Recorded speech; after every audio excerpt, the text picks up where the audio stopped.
Why the U.S. Navy quarantined an entire dive team in 2003. In 2003, 12 Navy divers went down. Only 12 came back up. But here's what the government doesn't want you to know. They couldn't tell which 12 were real. What I'm about to tell you isn't science fiction. This is a classified incident that happened in the Gulf of Mexico, 47 miles southeast of New Orleans. The official Navy records listed as Exercise Deep Current, a routine deep-water training mission. But the truth, it was anything but routine. And to be clear, we do not confirm or verify these news reports. This video is an analytical interpretation of the topic and has been fully researched, analyzed, and produced by our team. On September 15, 2003, at exactly 0600 hours, 12 elite Navy divers descended 200 feet below the surface. Their mission was simple: test new deep-sea communication equipment and conduct standard underwater maneuvers. Standard stuff. Except when they came back up 6 hours later, something was wrong. Dead wrong. The first sign came from Lieutenant Sarah Chen. She'd been diving for 8 years, knew every protocol by heart. But when she surfaced that day, she asked her commanding officer a question that sent chills down everyone's spine. "Sir, what year is it?" Not what day. What year? Commander James Harrison, who'd worked with Chen for 3 years, noticed something else. She kept touching her face, like she was checking if it was really there. When asked about it later, Chen claimed she had no memory of the question. No memory of touching her face. No memory of the last 4 hours underwater. But that was just the beginning. Petty Officer Miguel Santos came up speaking perfect Russian. Santos, who barely passed high school Spanish, was suddenly fluent in a language he'd never studied. When confronted, he looked genuinely confused. "I don't speak Russian," he insisted, even as Russian words continued flowing from his mouth. The dive team's medic, Hospital Corpsman First Class David Kim, surfaced with knowledge he shouldn't have had. During the post-dive medical check, Kim began rattling off classified information about biological weapons research. Information that was above his security clearance. Information he'd never had access to. Information that didn't exist in any official records. Commander Harrison made the call that would change everything. At 13:47 hours, he ordered the immediate quarantine of all 12 divers. Not for medical reasons, for security reasons, because something had happened down there in the dark waters of the Gulf. Something that made the U.S. Navy question the identity of their own people. What they found during the initial interviews was impossible and terrifying. Each diver remembered going down. Each diver remembered the mission briefing, but none of them could account for a critical 2-hour window between 1,000 and 1,200 hours. 2 hours that had simply vanished from their memories. Dr. Elizabeth Foster, the Navy's chief psychological evaluator, was called in within hours. Her job was to determine what had caused the memory loss. What she discovered instead was far more disturbing. During routine psychological evaluations, she noticed something that made her immediately contact naval intelligence. The divers weren't just missing memories. They had new ones. Memories that belonged to other people. Seaman Rebecca Torres, age 23 from Texas, suddenly possessed detailed knowledge about growing up in rural Montana. Places she'd never been, experiences she'd never had. But these weren't fantasies or delusions. When checked, these memories corresponded to real places, real events, real people who actually existed, people who were still alive. The investigation that followed was classified at the highest levels. What I'm telling you now comes from leaked documents that surfaced years later, testimonies from retired personnel who finally spoke out, and medical records that were supposed to remain buried forever. The Navy brought in their best experts, neurologists, psychiatrists, even specialists in underwater psychology. None of them could explain what had happened. The divers showed no signs of nitrogen narcosis, no evidence of decompression sickness, no indication of any known medical condition that could cause such specific, detailed false memories. But the medical tests revealed something else. Something that should have been impossible. Their DNA had changed. Not all of it. Just small sections, scattered throughout their genetic code. Minute alterations that made no biological sense. The changes were too precise to be random mutation, too specific to be contamination. It was as if someone, or something, had deliberately edited their genetic information. Dr. Marina Volkov, a geneticist brought in from the Centers for Disease Control, called it impossible by every law of biology we know. The human genome doesn't just change overnight. It doesn't acquire new sequences from unknown sources. It doesn't rewrite itself, but somehow it had. The quarantine facility was established at an undisclosed location along the Florida coast. 12 divers who had served their country faithfully were now considered a potential threat to national security. Not because of anything they had done, but because the government could no longer confirm who they really were.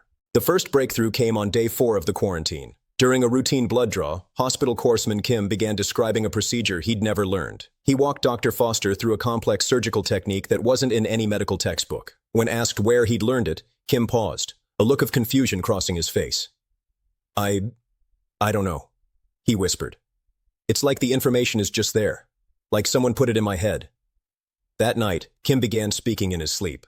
But he wasn't speaking English. He was speaking in what linguists later identified as a previously unknown language. A language with its own grammar, syntax, and vocabulary. A language that seemed designed for underwater communication. The recordings of Kim's sleep talking were sent to linguistic experts across the country. None could identify the language family or trace its origins, but they all agreed on one thing: it wasn't human. By day 6, the situation had escalated beyond a simple medical quarantine. The Navy brought in specialists from every relevant field: marine biologists, deep-sea researchers, even experts in what was euphemistically called anomalous phenomena. What they were dealing with wasn't medical. It wasn't psychological. It was something else entirely. The turning point came when they decided to interview the divers under hypnosis. Dr. Foster, working with a specialist in recovered memory therapy, began sessions aimed at uncovering what had happened during those missing 2 hours.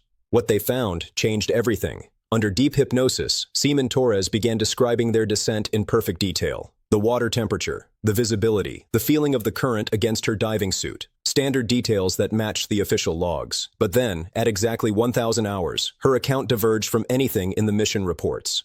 "We're at 180 feet, Torres said in a monotone voice. Her eyes closed, body relaxed in the hypnotic state. "The water, it's getting warmer. That's not right. The thermal layers don't work that way." Dr. Foster leaned forward.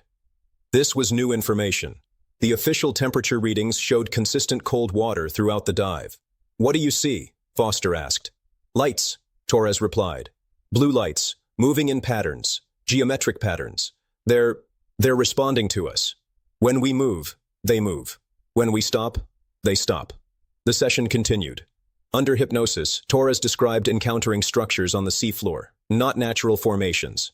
Constructed buildings made from an unknown material that seemed to pulse with its own internal light.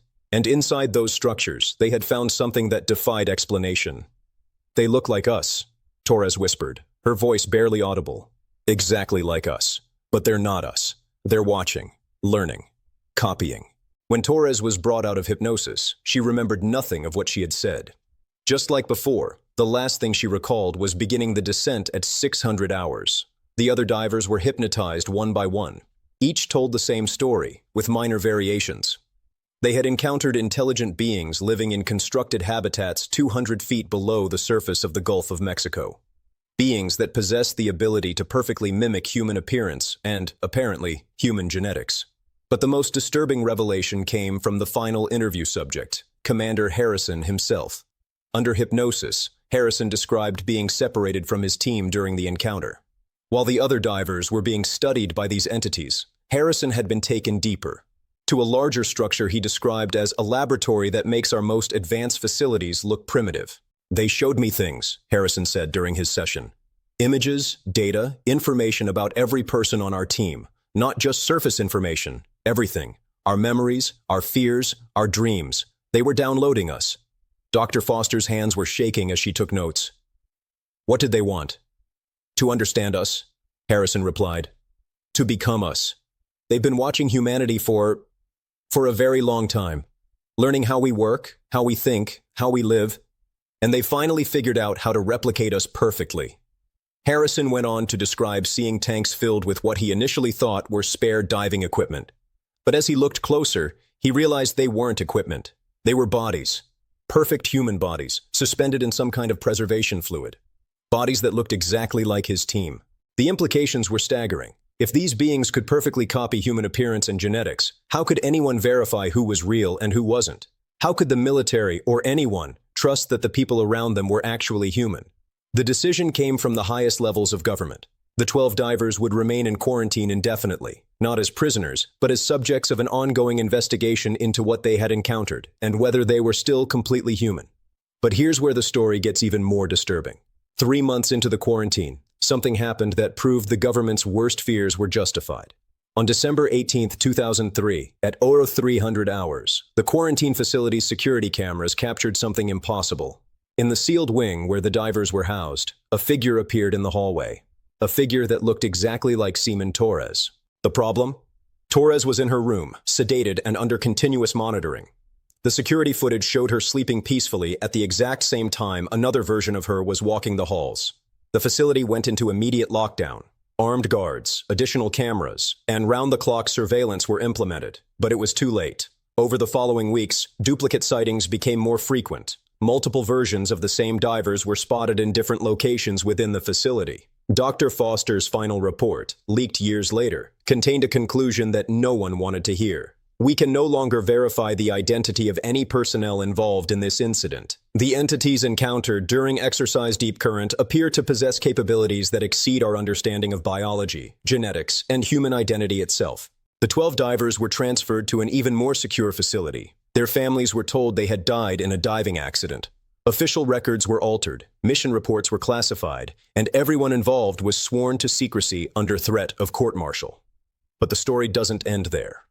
In 2018, 15 years after the incident, investigative journalist Marcus Reed received an anonymous package. Inside were photographs, documents, and a handwritten note that simply read, "They're still down there, and they're still learning." The photographs showed recent underwater surveys of the Gulf of Mexico, the same coordinates where Exercise Deep Current had taken place. And clearly visible on the seafloor were structures, large, complex buildings that hadn't been there in 2003, buildings that appeared to be expanding. Reed spent 2 years verifying the documents. Every piece of evidence checked out. The coordinates were accurate, the survey data was legitimate, and the photographs were unaltered. Something was building underwater cities in the Gulf of Mexico. But when Reed tried to publish his findings, he hit a wall. Every media outlet he approached suddenly lost interest. Government agencies denied any knowledge of unusual underwater activity. The survey team that had taken the photographs claimed they had never been to that location. It was as if someone was working very hard to keep this information hidden. Reed's investigation led him to retired Navy personnel who had worked on the case. Most refused to speak on record, but a few agreed to anonymous interviews. What they told him painted a picture of an ongoing government operation to monitor and contain whatever had been discovered in 2003. It never ended. One former naval intelligence officer told Reed, "The quarantine, the investigation, the cover-up. We've been watching those waters for 20 years, and every year we find more evidence that they're still down there, still growing, still learning." According to these sources, the government has conducted over 50 covert missions to the site since 2003. Each mission has encountered evidence of expanding underwater structures and increasing technological sophistication among the entities living there. But perhaps most disturbing of all are the reports of surface encounters. Starting in 2005, naval intelligence began tracking unusual incidents involving people with perfect doubles. Individuals who claimed their identities had been stolen, not by criminals, but by people who were identical to them in every way. People who knew their memories, their relationships, their most intimate secrets. The official stance is that these are cases of mistaken identity or psychological disorders, but the pattern is clear to those who know what to look for. The incidents cluster around coastal areas near the Gulf of Mexico. The affected individuals often report gaps in their memory or dreams about being underwater, and in every case, the duplicate individuals possess knowledge or abilities that the original person never had. Dr. Foster, now retired, agreed to speak with Reed under condition of anonymity. Her assessment was chilling. We may be dealing with an ongoing infiltration of human society by non-human entities. The technology and capabilities they demonstrated in 2003 were already beyond our understanding. 20 years later, there's no telling how advanced they've become. The current status of the original 12 divers remains classified. Some reports suggest they're still alive, still in government custody. Others claim they were eliminated years ago as security risks. But according to Reed's sources, the truth is even more disturbing. The divers are alive. And they're helping with the investigation, not because they want to, but because they have to.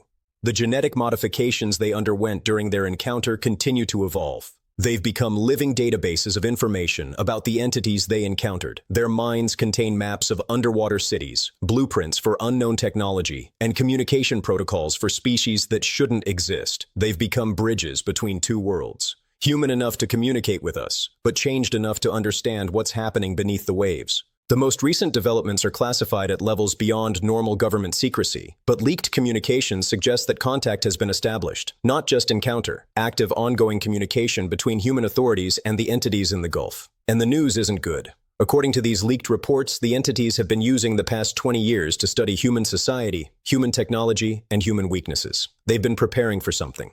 And that preparation is nearly complete. The question isn't whether they're still down there. The question is how many of them are already up here. Think about it. 20 years of perfect copying technology. 20 years of studying human behavior and society. 20 years of unlimited access to human genetics and memory patterns. How many perfect duplicates could they have created? How many could be walking among us right now? The government's response has been to quietly implement new identification protocols for sensitive positions. Genetic testing, memory verification, psychological evaluation, all designed to detect non-human infiltration. But if the entities can perfectly copy human genetics and memories, how effective can these measures really be? Reed's final interview was with someone who claimed to be one of the original 12 divers. The meeting took place in a secure location, with the individual's identity hidden. But their account provided the most detailed description yet of what's really happening in the Gulf of Mexico. They call it the archive, the individual said. It's not just a city down there. It's a repository for every form of life they've encountered, and humans aren't the first species they've copied. According to this source, the underwater structures contain preserved specimens and genetic templates for dozens of different species from around the Earth, some recognizable, others completely unknown. The entities are collectors, preserving and replicating life forms for purposes that remain unclear. They showed us the others, the source continued. Copies of people from different time periods, different decades, different centuries. They've been doing this for a very long time. We're just the latest addition to their collection. The implications are staggering. If true, this suggests a long-term infiltration of human society spanning generations. Historical figures, influential leaders, brilliant scientists, any of them could have been replaced by perfect copies working toward unknown goals. But the source's final revelation was the most disturbing. They told us why they're here. Earth isn't their destination. It's their refueling station. They've been traveling between worlds for millennia, and they use the resources and genetics of each planet they encounter to prepare for the next journey. The question now is what comes next. If the entities are preparing to leave Earth, what happens to the copies they've created? Do they stay behind? Do they go with their creators? Or do they have a different purpose entirely? Government documents suggest that preparations are being made for multiple scenarios. Contingency plans exist for widespread infiltration, for open contact, and for what's euphemistically called population replacement. But perhaps most telling is what's not in the documents. There are no plans for preventing whatever's coming, only plans for dealing with the aftermath. The truth about Exercise Deep Current and what happened in the Gulf of Mexico in 2003 remains officially classified. The 12 divers are officially dead, the underwater structures officially don't exist, and the ongoing investigation officially never happened. But every year, more people report encounters with their perfect doubles. Every year, more unexplained phenomena occur near coastal waters. And every year, the government's classified responses become more urgent and more desperate. The entities in the Gulf of Mexico are no longer hiding. They're preparing.